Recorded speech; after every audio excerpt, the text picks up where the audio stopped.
नमस्ते दोस्तों, आप सभी का आपके चैनल में स्वागत है। तो आप भी अगर अपने टेरेस में बहुत ही अच्छी मात्रा में कोई गुच्छों में फ्लावरिंग चाहते हैं, किसी भी ऐसे फूल को आप पसंद करते हैं कि आप टेरेस पे पहुँचे और गुच्छों में कोई फ्लावर गमले में खिला हुआ है, तो उसमें आपका रेन लिली फर्स्ट पर है। बहुत ही अच्छी मात्रा में इसमें फ्लावरिंग होती है और एक गुलदस्ते के जैसे इसमें फ्लावर खिले हुए रहते हैं। जैसे ही सुबह की धूप पड़ती है, बहुत ही खूबसूरती से इनका कलर भी निखर कर आता है। और देखिए, मैंने एक छोटे से ही गमले में इसको लगा रखा है और बहुत ही अच्छी मात्रा में फ्लावरिंग भी हो रखी है। जैसे ही बारिश का पानी पहली बार इस पे पड़ी, बहुत ही अच्छी मात्रा में फ्लावरिंग होनी शुरू हो चुकी है। तो इसके लिए हमें बहुत ही अच्छी शुरुआत में ही इसको मिट्टी में लगाना पड़ता है, तो बहुत ही अच्छी मात्रा में पूरे सीजन इसमें फ्लावरिंग होते रहती है। ये तो गमले वाला पौधा हुआ और ये दूसरा देखिए यहाँ पे कितनी अच्छी फ्लावरिंग हो रखी है और पौधे की भी ग्रोथ आप लोग देख सकते हैं कि बहुत ज़्यादा मात्रा में हो रखी है और कलियां तो जितने पत्ते हैं उतनी कलियां हैं। तो इस तरीके से आप लोग समझ रहे होंगे कि मैंने तो गमले में इसको लगा रखा है, लेकिन नहीं, जैसे ही सीजन ऑफ हुआ था, मैंने इसकी जितनी भी हरी पत्तियां थी उसको कट करके एक कोने में इसको रख दिया था कि सीजन आने पे मैं इसको फिर से गमले में रिपोर्ट कर दूंगी। तो यहाँ पे देखिए नीचे ही ऐसे ही रखा हुआ है और यहीं पे यह एडजस्ट हो चुका है। तो इसको देखिए इस तरीके से मैंने रखा था।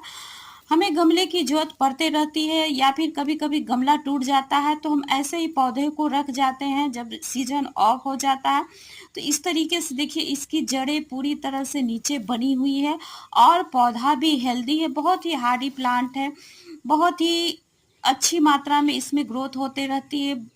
इसको सिर्फ पानी कम देनी पड़ती है, इसकी मिट्टी ऐसी बनानी पड़ती है कि एकदम हल्की हो, पानी का जमाव ना हो, तो पौधा बहुत ही अच्छी तरह से पूरे सीजन ग्रो करता रहता है। इसमें साल में 2 बार फ्लावरिंग होती है। एक बार तो मार्च से अप्रैल में होती है और दूसरा मानसून के समय इसमें फ्लावरिंग होनी शुरू हो जाती है। तो अभी देखिए मानसून की शुरुआत हुई और इतनी अच्छी मात्रा में आप भी चाहते हैं कि रेन लिली से फ्लावर मिले, तो इसके लिए सबसे पहले काम करें कि जैसे ही मौसम ऑफ हो इसकी एकदम से सारी पत्तियों को कट कर दें। तो यहाँ पे सबसे पहले मैंने दिखा देती हूँ कि किस तरह से इसके बल्ब होते हैं। प्याज के सेम प्याज जैसा होता है, उसी के जैसा इसके बल्ब होते हैं और इसको सिर्फ एक बल्ब आप ला के मिट्टी में दबा देंगे, 1 महीने के अंदर ही पूरा गमला भर जाता है। तो चलिए इसकी मिट्टी को हम बना लेते हैं कि इसकी मिट्टी को कैसे बनाएंगे कि इसकी बल्ब पूरी तरह से गमले में भर जाए और फ्लावरिंग भी बहुत ही अच्छी मात्रा में हो। तो सबसे पहले इसकी मिट्टी को भुरभुरी और हल्की बनानी है। तो इसके लिए मैंने देखिए नॉर्मल गार्डन सॉइल लिया और उसमें थोड़ा सा फंगीसाइड मिलाया है और चूना मिलाया है। तो इस तरीके से 1 चम्मच पोटास को मिलाया है। तो पोटास पौधे के विकास के लिए बहुत ही आवश्यक होता है।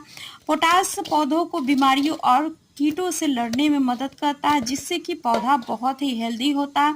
बारिश के मौसम में लिली के प्लांट गले नहीं, तो उसके लिए पोटास को ज़रूर डालें, तो आपका पौधा बहुत ही हेल्दी रहेगा और पूरे बारिश में फ्लावरिंग होते रहेगी। तो देखिए मैंने सभी को अच्छी तरीके से मिला लिया है। ये तो सिर्फ मिट्टी मैंने यहाँ पे बनाया है।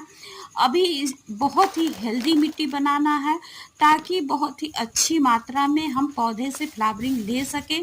तो उसके लिए देखिए मैंने गमले में थोड़ी सी मिट्टी डाली, उसके बाद सूखे पत्ते को डाला है। अगर आपके पास सूखे पत्ते ना हो तो किचन वेस्ट ही डाल सकते हैं और थोड़े से कार्डबोर्ड को डाल सकते हैं। अभी अगर बारिश ज़्यादा मात्रा में ना हुई है तो यहाँ पे देखिए मैंने एक केले के छिलकों को भी कट करके डाल दिया है।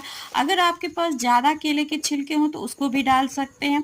इसमें बहुत ही अच्छी मात्रा में पोटेशियम, फास्फोरस और कैल्शियम होते हैं, जो कि इससे ज़्यादा से ज़्यादा मात्रा में फ्लावरिंग होगी। और किचन वेस्ट को मैंने डाल दिया है और उसके ऊपर थोड़े से सूखी पत्तियों को डाल दिया है। तो ऐसा नहीं है आप सोचेंगे कि बारिश का मौसम है किचन वेस्ट को डाल दिया है तो पौधे को कोई फंगस लग जाएगा। ऐसा कुछ नहीं होगा, हमने ऊपर से मिट्टी ज़्यादा मात्रा में डाली है।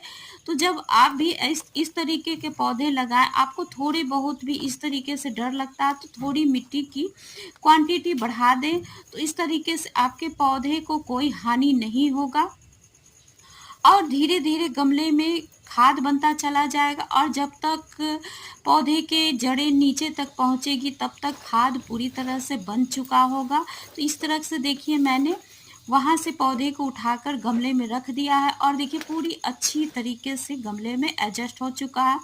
एक हेल्दी पौधा पाने के लिए बहुत सारे ही तरीकों को अपनाना पड़ता है और धीरे-धीरे ही हम इससे अपने गार्डन में वर्क करते रहते हैं और सीखते भी रहते हैं। तो यहाँ पे देखिए पौधे को तो हमने रख दिया और उसके बाद जितने भी किनारे में मिट्टी अभी भरनी बाकी है, क्योंकि अभी जब मिट्टी नहीं भरेंगे तो इसकी जड़ें हैं खुले में रहेगी तो थोड़ा फंगस लगने का भी खतरा रहेगा, क्योंकि बारिश बहुत ही ज़्यादा मात्रा में कभी-कभी होने लगती है और इस तरीके से जब हम मिट्टी को किनारे-किनारे भर देंगे तो इसमें भी बल्ब अपनी ग्रोथ को बढ़ाएगा और जड़ें पूरी तरह से गमले में फैलता जाएगा। तो इस तरीके को गमले में पौधे को रखने के बाद मिट्टी को मैंने भर दिया है और बहुत ही अच्छी तरीके से बहुत 1 सप्ताह के अंदर ही इसमें बहुत ही ज़्यादा मात्रा में फ्लावरिंग होनी शुरू हो जाएगी और बहुत ही जितने भी खाद दिए हैं